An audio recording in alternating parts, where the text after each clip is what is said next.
what you're saying is basically that the system is rotten to the core, and then so Iceland shouldn't pay. Iceland has a very fine economy. They've got plenty of geothermal energy. They have a wonderful, fishing economy. They have a very educated population that, thanks to the internet, can recreate a very vibrant economy based on intellectual information technologies and all kinds of new 21st century technologies.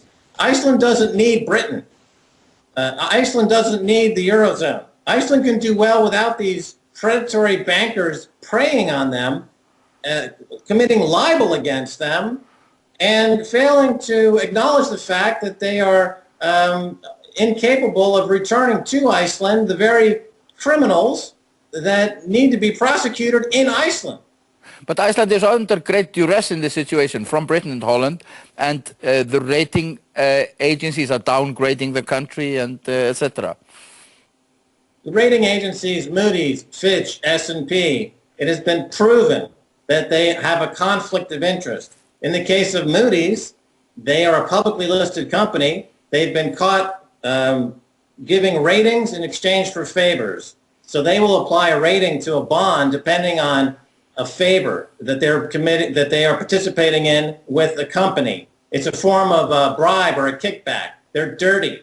The rating agencies are completely dishonest. Plus, it doesn't make any sense for the rating agencies to downgrade Iceland based on not paying this off, because in fact it would reduce Iceland's liabilities, not increase their liabilities. So the fact that Fitch downgraded the debt is obvious that they're not looking at the economics. They're completely politicized. Fitch is completely politicized, and they're completely in the pocket of these bankers and hedge funds and these financial terrorists like Alistair Darling and Gordon Brown. You can't take their work is completely compromised.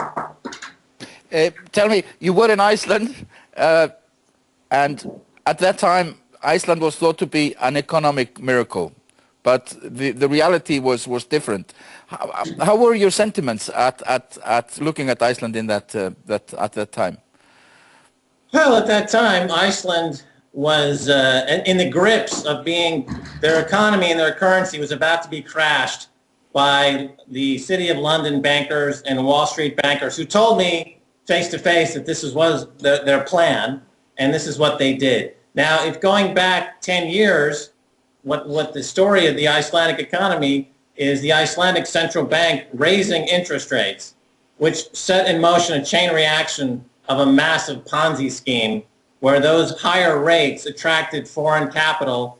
Then that foreign capital was used as collateral to layer ever greater amounts of debt onto the system and to acquire foreign assets and to create this highly leveraged, unsustainable economic situation.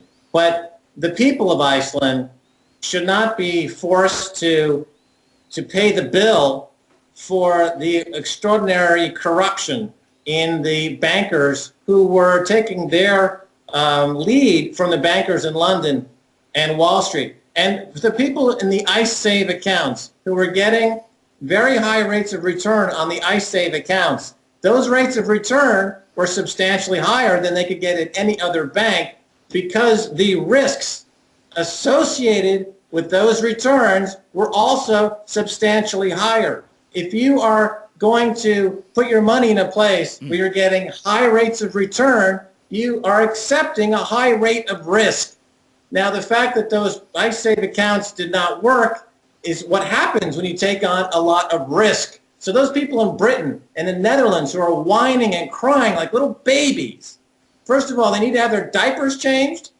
They need to be given a bottle. They need to be given, take a nap, because you took the risk. Now you have to suffer the consequences of taking that risk. And it's outrageous that these people, after having taken this extraordinary risk, are demanding to be made whole. That's like going to the casino, spinning a bet on the roulette wheel, and then it doesn't work your way, you lose your money, and then demanding from the casino your money back. But what about it doesn't work that way. But what about the responsibility of the Icelandic bankers who sort of manage their banks in this horrible fashion? The country is suffering.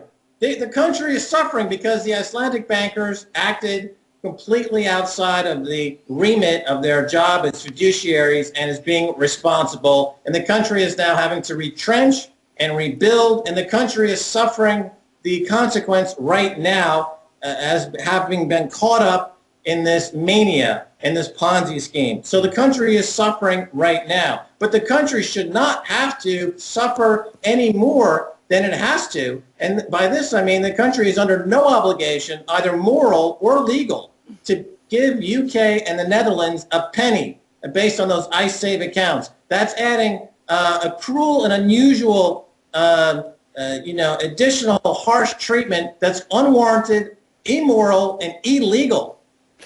One more thing, that it seems that some of the bankers in Iceland, at least, are being and will be prosecuted by. We have a special prosecutor, and also the French, Norwegian prosecutor Eva Joly.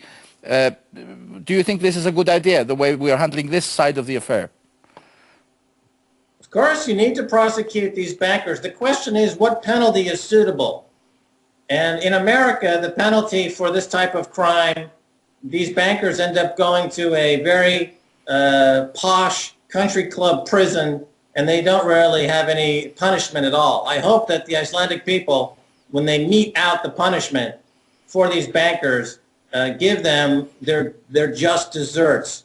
And I know you don't have capital punishment in your country like we do in America, but I'm advocating that in America that there should be capital punishment applied to bankers who commit crimes against capital. But in America and Britain, they're handling things quite differently. Nobody's being prosecuted, really.